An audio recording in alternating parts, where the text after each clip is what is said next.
Well, hi, good morning. Thanks for joining me in my shop. If you've been following my videos as I've been posting them, then you've been watching me work on this little squealing, howling radio, which I threatened to set aside, and the threat didn't help. So the radio has been set aside while I try to locate my tubes, part of my tube stock. Until I find that, I don't want to do any more with that other radio. For reasons I won't go into completely while we're looking at this one. So we're back to the Atwater Kent number 36. This radio, it's been with me for a long time now, like 6 months or more. And what's really happened with it is I took the front plate off, the decorative plate off, and it went out for refinishing, and it's back now. So what I'm going to be doing is putting the plate back on, and there's a few things that go along with that. And then once we have the radio assembled again, we'll give it a go, or at least we'll give it a more thorough testing and see what's up. Now, I don't think we're going to get too far, to be honest with you, when it comes to testing this radio, because let me switch cameras here. Look at that tube there. Does that look a little strange? Looks a little strange to me. Look at the one right beside it. Kind of an obvious difference there. In fact, look at that one, and look at all the rest of them here. Dark and clear, dark and clear, clear, kind of clear, smoky. So what's happened here, unfortunately, is this tube, I'm pretty sure the glass is cracked in it somewhere. It's leaked air into it, and it's no longer going to function. So I'm afraid that tube is a dud.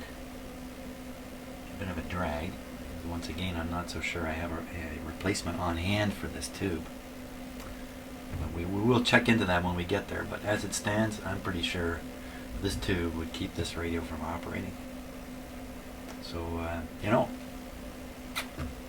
Okay, let's get on with putting the panel on. Now, to put the panel back on the front, I have to deal with this rheostat.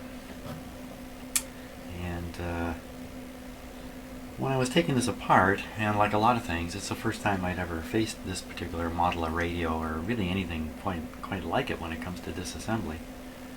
I'm looking at all the screws that are exposed on it. You can see lots of screws here, without knowing what those screws really do. And so I had loosened all these screws up, trying to find something that would get this off. And I finally did get it off, but once it's off, you can take a look inside and see what all these screws are about. So all these flathead screws, there's 5 of them here, running around the outside. They all connect to, I shouldn't put it that way. Their job is to hold all these parts in place inside. So you have the 2 outside screws here holding this to the radio, but all these ones here are all connected to these terminals. 1, 2, 3 terminals, and 2, 1, 2. This one's still loose. Right? So while I was taking this apart, I was busy loosening off these screws, not really sure what I was doing. So I'll know better next time, and if you're looking at the same kind of radio, you've seen inside the rheostat now. I think I tightened these ones up already. They were all loose. So let that be a lesson. Of course, what else can you do when you're working on something you've never seen before? You're bound to loosen off stuff. See, these screws are connected to little nuts. So as soon as you loosen them a bit, you can feel that, the nut is turning inside. You can kind of get a notion from the outside what's really going on the inside. I think they're all tightened up. Yeah. Now another thing is these tiny little holes. There's 3 of them. 3 little holes here. And, hey, 3 little wires to go in those holes.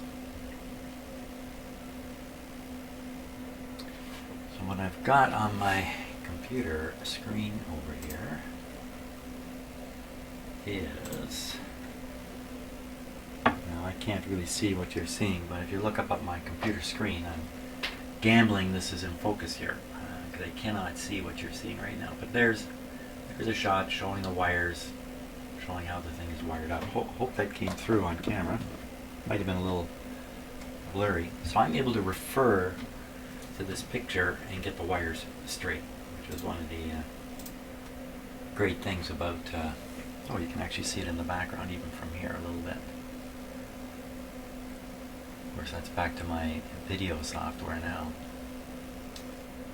So as I go to connect the wires, I can double check against that photo and get them connected properly.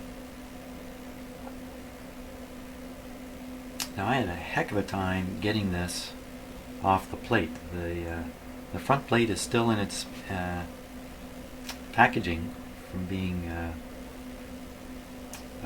couriered to my house here. I didn't want to take it out because it's going to be in perfect shape. And the moment I put it on this radio, whoa, I'm going to have to be super duper careful to not nick it or scratch it. So by the way, it's an interesting rheostat. And then you have one connection made here, which connects to this coil. I guess I could call that a coil. Wire that's wound around here. This slider makes contact, copper slider all the way across to the other side, where it then makes contact with this wire, and then the other lead is connected here. So the electricity is actually traveling into this terminal, down the wire, across the slider contact, through this wire, and then back out. So in a sense, these two wires are in series, connected by this moving piece here, which moves very nicely. It's probably quite common for these wires to get broken in here for various reasons. These rheostats. Okay, so I think my first challenge here is to fit those wires back in. Now, is that going to restrict the motion of this part? So when I go to put the plate on, I'm going to be in big trouble. I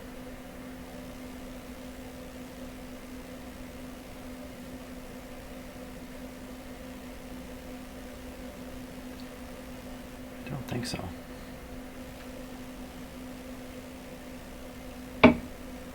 Okay, so let me get my picture up on the screen here.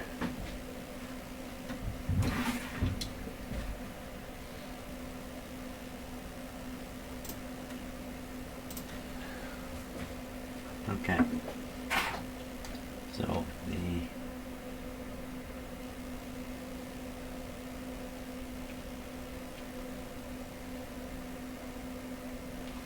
this rough looking wire goes in here. Okay, right on.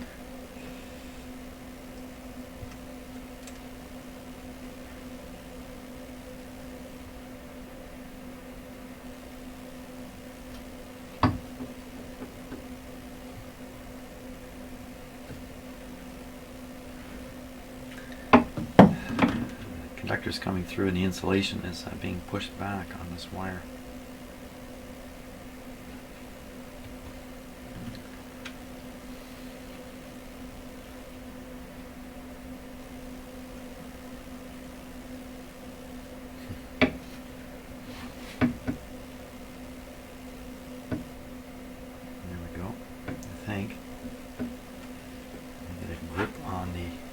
Wire and the insulation there.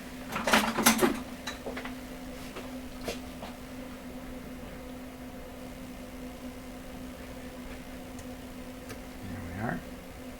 This just comes right over to this terminal right here. It's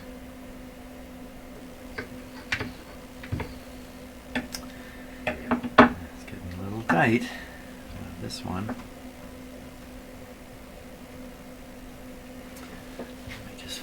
Video back here and be sure of what you're seeing.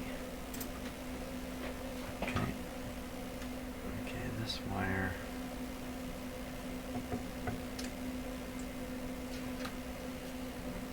You can see the insulation is kind of bunged up there. A lot of the wires in this radio have very serious insulation problems, and I'm considering replacing them entirely, or there we go, got the insulation through, or leaving them as is.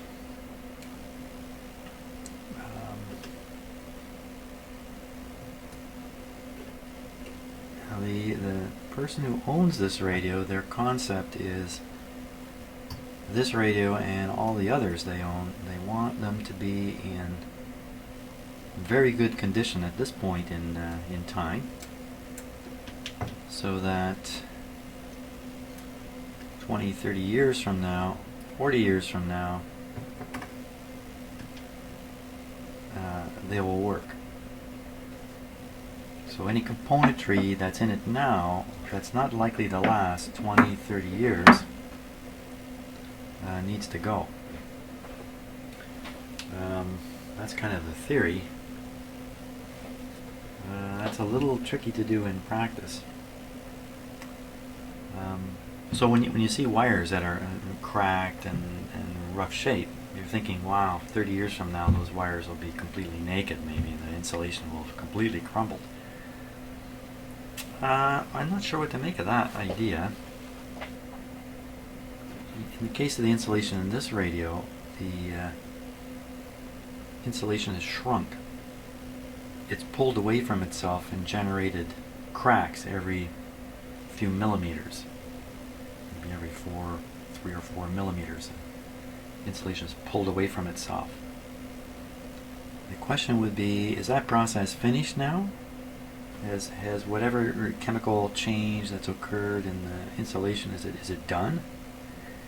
And what will be exactly the same 30 years from now? Or is this a continuing process, that some component of the insulation is volatilizing, it's turning into a gas and leaving? Or maybe it's being corroded by chemical attack from chemicals in the air, gas in the air? What exactly is happening? Is it a continuing process of deterioration? 30 years from now it'll be shot, or 30 years from now it will look exactly what it looks like now, because whatever chemistry was happening is finished. So that's what I'm scratching my head about. You certainly wouldn't want to bend any of those wires. And just think about that. The last radio, the squealer that I've been working on, this little tiny radio, I went ahead and did something I'm now kicking myself in the rear for, and that is I shotgunned the capacitors in it. And now the radio's operation is all messed up, and I really don't know why, and I don't know how, and I don't know if I did it, if I pursued this in a more careful step-by-step approach, maybe that radio, maybe I would have discovered the squealing problem source right away on that other radio. This one, if I go ahead and start changing all the wires underneath here, it's a much bigger undertaking than changing some capacitors. The end result could be just as sad. Along the way, in the course of trying to change the wires that appeared defective, all kinds of other wiring, maybe even components, get messed up, and the whole thing is a journey to the bottom. So I'm very cautious about this stuff normally, and I don't normally shotgun capacitors. I don't know what got into me the other. You know what it was? I was rushing. I thought, you know what, I'm going to end up changing all these capacitors anyway. Let's just do it and get it over with. And yeah, maybe the capacitors had nothing to do with the operation of the radio, which is currently the thinking, but I don't know anymore. So, okay, so I got to get my soldering iron. I'm going to solder these guys in. And while I'm doing that, maybe what? Okay, first thing I got to do is a soldering iron tune-up on my inexpensive little soldering iron that I have here, which I would not recommend this for this kind of work. but I bought this at the local hardware store, my only option.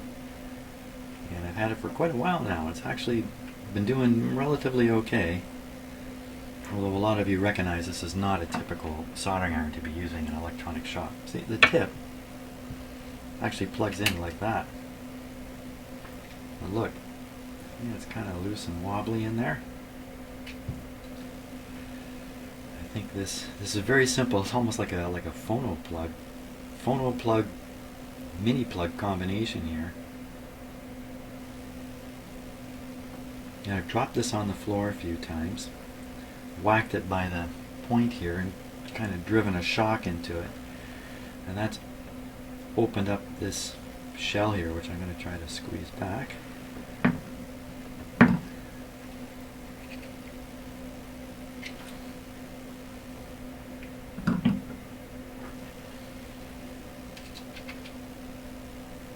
think I'm getting it.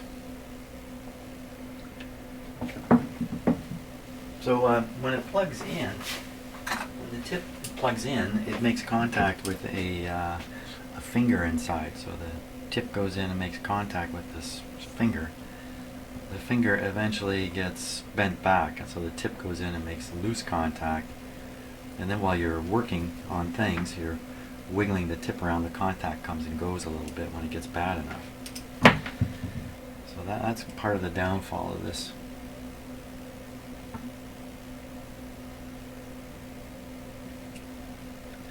Just squeezing these in a little bit here,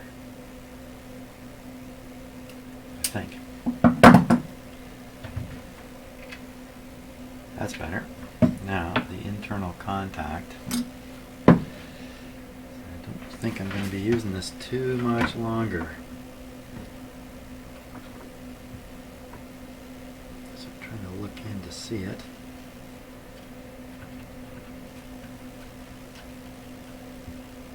I'm trying to catch it on the outside. There. Bend it in a little bit. Let's see how we're doing here.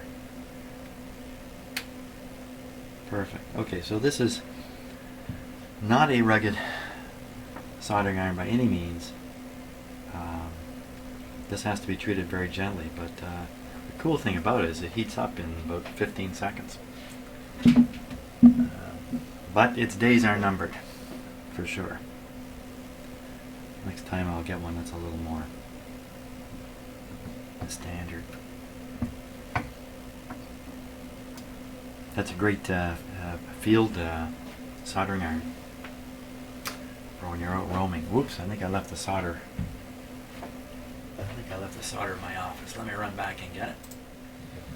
Okay, I got my solder. I guess along the way I've received quite a few comments from people curious about some of the clumsy tools I use. Soldering iron being just about the top of the list. And I think it's really from the idea that I did a lot of this kind of stuff when I was a kid, and what did I have for tools? I had virtually nothing for tools. Yet I sure managed to do a lot of stuff. So I'm not the kind of person who lets a lack of stuff get in the way. I guess maybe resourceful is the word for it.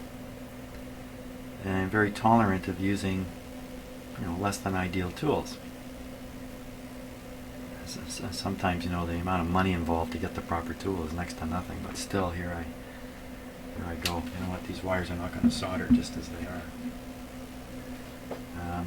So I just learned to get along with less than the best. Okay, that one will solder, but this one's actually not in contact with the terminal here.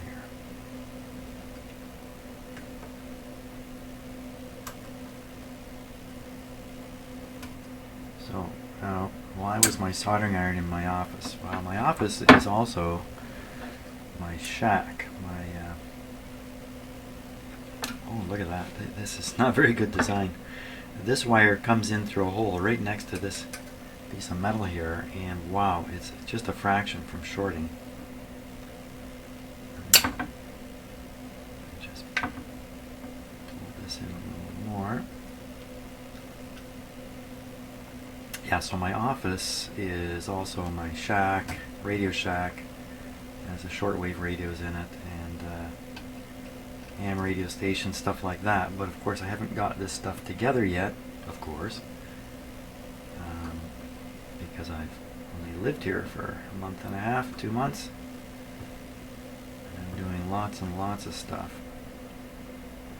But last night I got busy to get my big boat anchor radios going, because I've hung an antenna outside recently, the last few days. Now I'm anxious to see how that antenna works, so I was kind of compelled to hook them up. This is a Hammerland SP600 and a Collins R398, both of them beautiful radios. So a lot of work to get them all set up, get the audio all sorted out.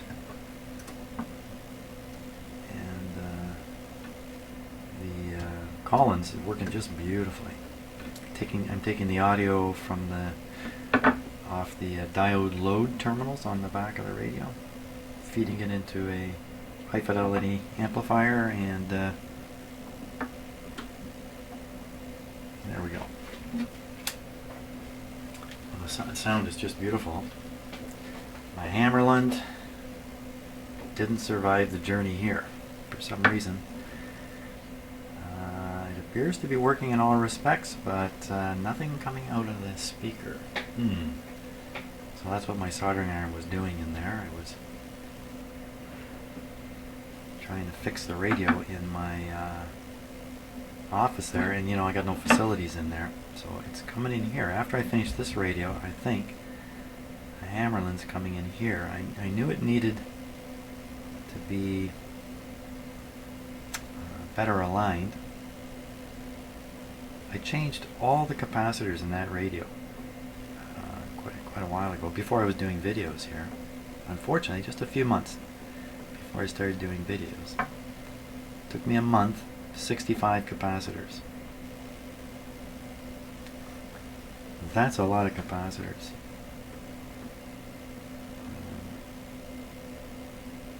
So I did that for performance and for protection, because there's a few key capacitors in there that if they fail, they take out some people right around them. And there's a couple of things in that radio you do not want to get damaged. So beautiful radio, not working. So I'm actually looking forward to that coming in the shop here.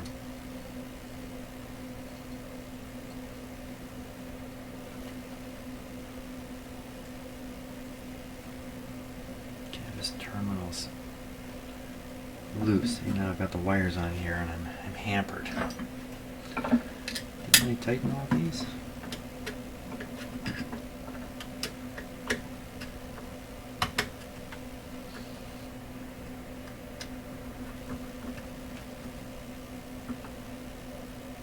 Yeah, that feels really tight.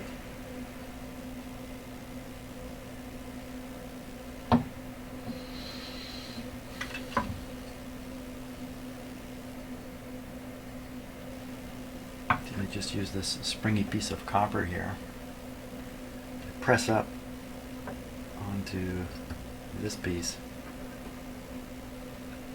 make contact. There we go. Got the wires on, step 1. Now step 2. This doesn't look right. Top, like that. So this protective sleeve was up here somewhere.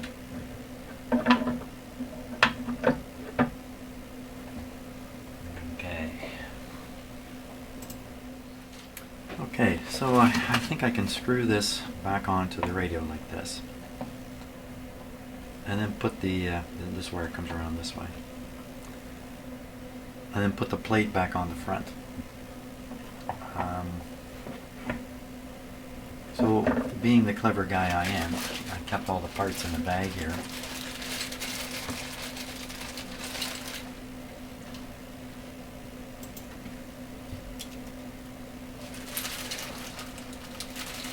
because I knew that with just a week or two going by, I'd be able to identify where every one of these screws goes just from memory. It's been a little more than a week. So what I'm going to do, pop all this out here.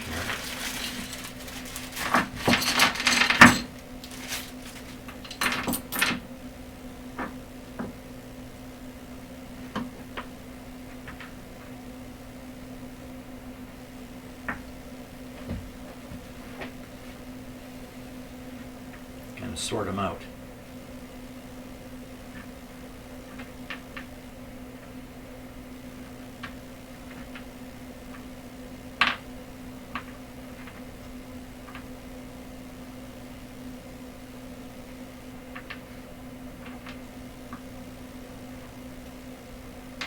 Exciting, eh?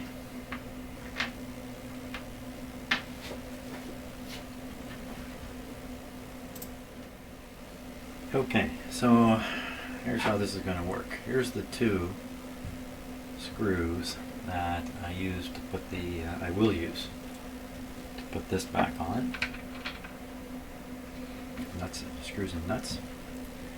These 6 screws are what are used, these are machine screws, they're used to hold the plate to the radio through these holes here. There's one in the center, a center post. Here's the center post. The center post screw.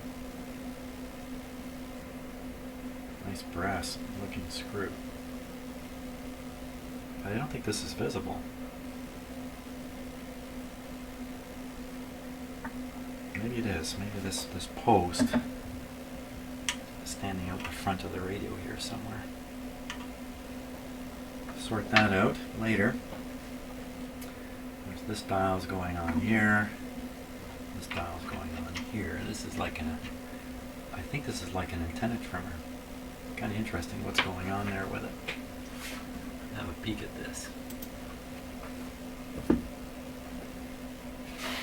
This is the main tuning knob, and if you turn this, it's not tight. If you turn this, all these capacitors, gained capacitors, all these guys will move together.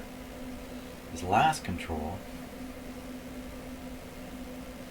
swings this one plate through the radio there. Maximum capacitance, minimum capacitance. So it's some kind of a tuning thing. Not exactly sure what. If I looked on the schematic, I think it'd be kind of obvious what it is.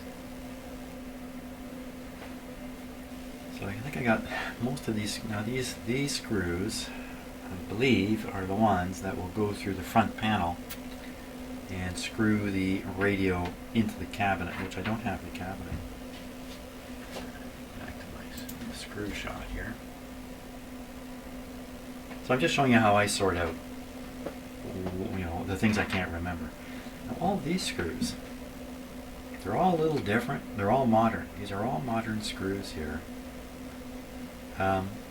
So maybe these are the ones that are holding the radio in the cabinet. Somebody previous to me, maybe this radio came from a different cabinet originally, and they've put it into the cabinet that it's in now, and used their own screws. Just about every screw is different here. Now these guys, I don't remember at all what they are. So I'll just do a little review of my video, unless it leaps out at me at some point. I think it'll become clear what this really is about. So that's it. So the next step, screw this guy onto the front here. Can you tell I'm going very slow and careful?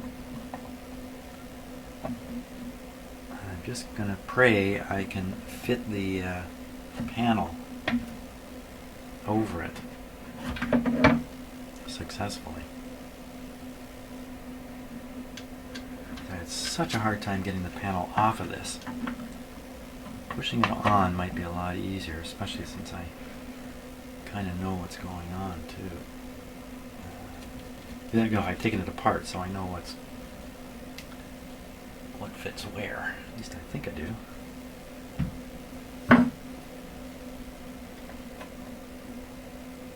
For me, a lot of the fun in doing this is the overcoming what initially seems impossible, and discovering the little tricks and ins and outs on these radios. Like I said, I've been doing this all my life, really. Just not so intensely as I do now. And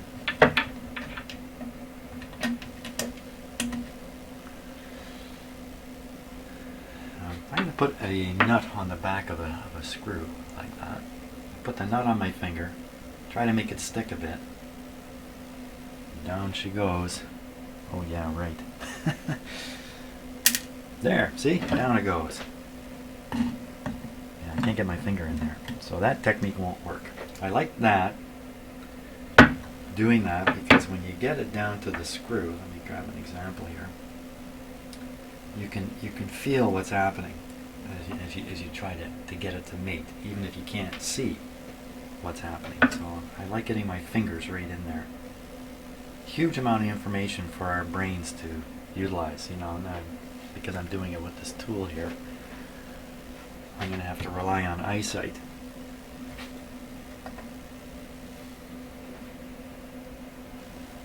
That would be my eyesight too.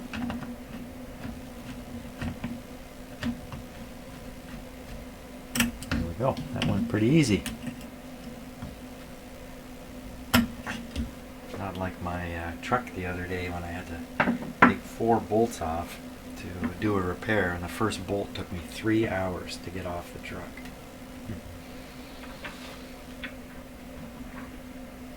So I think that should be like that.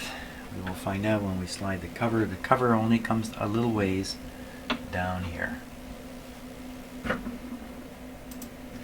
can see from the scratch marks on the side. So all these terminal screws are hidden behind it. All you see is this front part poking through. So that's on. Yahoo! Now the faceplate. Here's the question. Should I put that faceplate on here now and then monkey around with the radio with this perfect faceplate? No. I think the answer is no. No. Don't put the faceplate on it. Got this back on. I'll throw on these knobs. Obviously these have to be aligned because they have a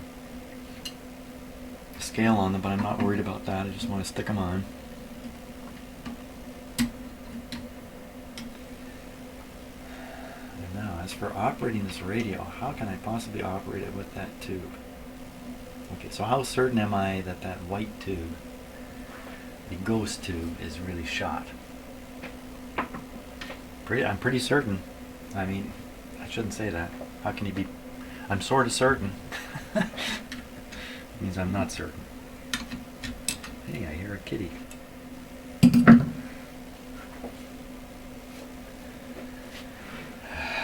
we can see if we can spot something wrong with it here.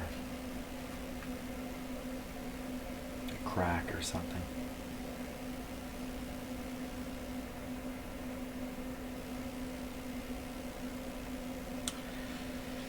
This is a 371. Uh-oh.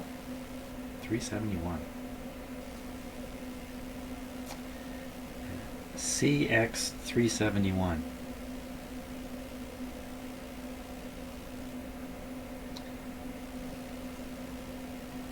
I'm wiggling it to see if it's loose in its base.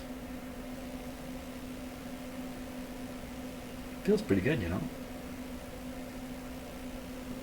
Now what happens if you operate a tube that's got air inside it? The air acts as an insulator, and you can't get the electrons to get off the cathode. They are no longer free to roam in the vacuum. They are held back. Yeah, I don't see anything wrong with this. It's kind of weird. What's It's not. Looks like a. Can you see that? It looks like a K or a. I don't know what that is. Kind of a weird there. You can see it good there. Isn't that odd? It's a result of manufacturing. Licensed only to extent indicated on carton. Huh. And is this the correct tube in here too? Another question. Now I believe the person who purchased this radio and then delivered it to me for to take the plate off and check it over and that, I think you heard this radio operating. So maybe I should go on the assumption that even though this tube is cloudy like this, it still works. I should just proceed. I don't think anything bad happens if you try to energize a tube with gas in it, with air in it. It doesn't blow up, it doesn't catch fire, it doesn't ruin the radio. It just doesn't conduct internally, so it won't work. And what is this tube supposed to be doing? Because when you look at the tube lineup here, look at it this way. It's kind of clear that each of these is an RF amplifier between each stage, building up the signal. Then none of these are rectifiers because the rectifier is over here in the power supply. So I don't think there's another rectifier in here. So these have got to be audio amplifier tubes here. I'm guessing. I'm just, kind of reasoning this out. I don't know this for sure. And the output tube usually runs hot, so it's a little bigger, but I suspect this might be the output tube here, even though it's a little smaller. I got to get some information in front of me on this radio before we fire it up. Now, what else needs to be done here before turning it on? Are there any other wire connections? I can't really flip this radio right over. It'll be resting right. It'll be resting right on this tube here. The cloudy guy. Maybe that's what happened to him. Maybe I did it. I'll stand this radio up here. Here's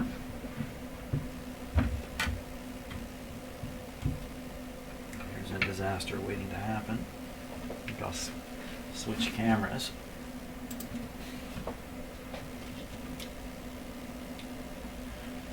Okay, what else is going on down here? Keep my hand on it up above. So I did do a close inspection of this when I initially got my hands on it, and everything seemed to be in pretty good shape except these wires here run all through the radio, are badly cracked. But they're fixed in place quite well. Certainly at the start I'm going to leave them alone. The rest of the wiring is actually in pretty good shape. This cloth covered wire, as long as it's left alone, does pretty well.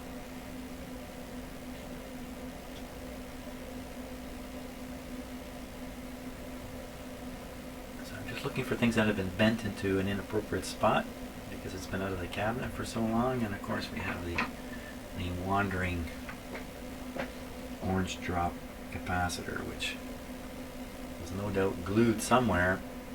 There's the whack of glue.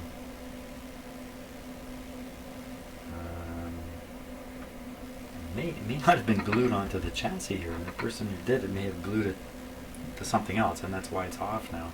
I glued it to the cabinet. So capacitor change out there, resistor, original. I think that's a capacitor there. And then these ones up here are all changed out.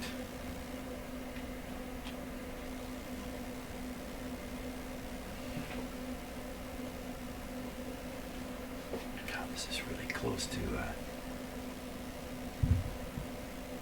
me take a closer look here. If I can just stabilize this a little more, I'd be a little more comfortable. Perfect. There we go. Now it's not likely to fall.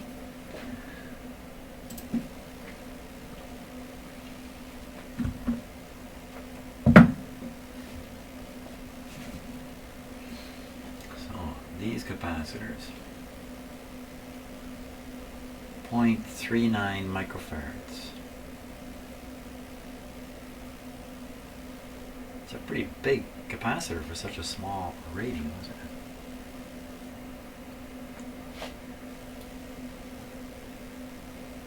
Here's what I'm concerned about, how it's done right here. Not supposed to be on the ground. They're supposed to be touching the chassis. I don't think so. Wow, it's pretty. This is really close and easily. This could easily get knocked right into the chassis and ground out here. I'm gonna lift that. I'm sure if it was supposed to be connected there, it would be soldered right into there. It wouldn't just be. Sorry about the focus. It wouldn't just be. It wouldn't be close.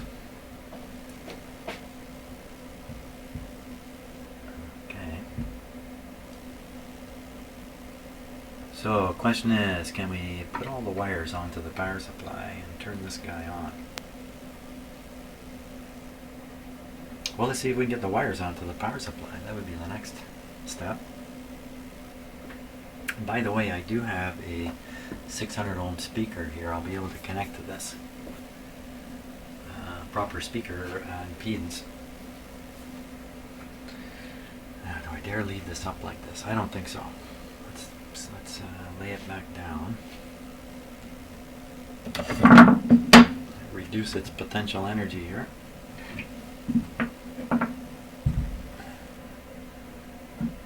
Potential for disaster. Now we'll go after the power supply, which is sitting over yonder here waiting.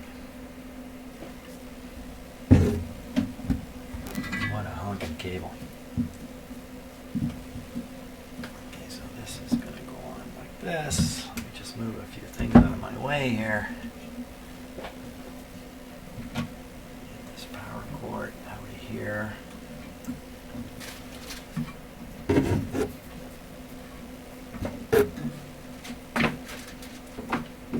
Mile-long power cord. And now this guy.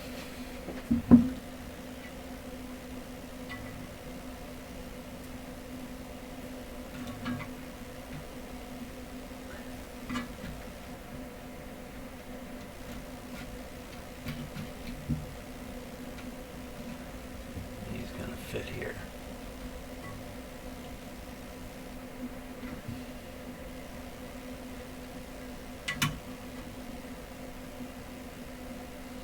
Now, if the radio works, I'll have to eat some crow on the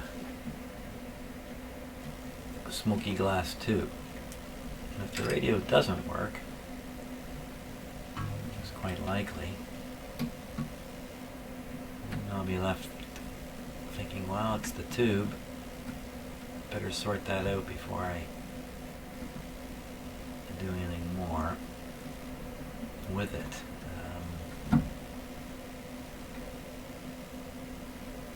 I have a number of 1920s radios now.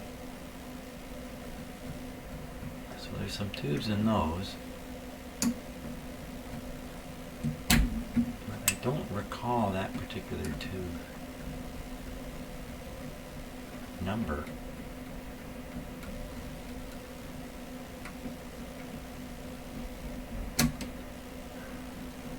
It's not exactly a USB cable, is it? Mysterious wires here, which are no longer a mystery. On they go. This just enables the on-off switch. That's on the radio.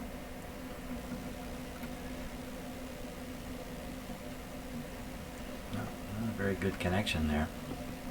Okay. And where is that on-off switch? Where is he gone? Here he is, way over here.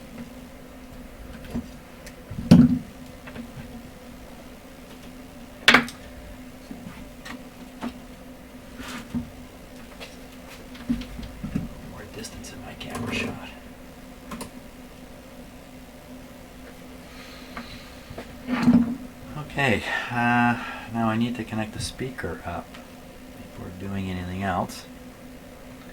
I need to verify the tubes are in the right position before turning it on.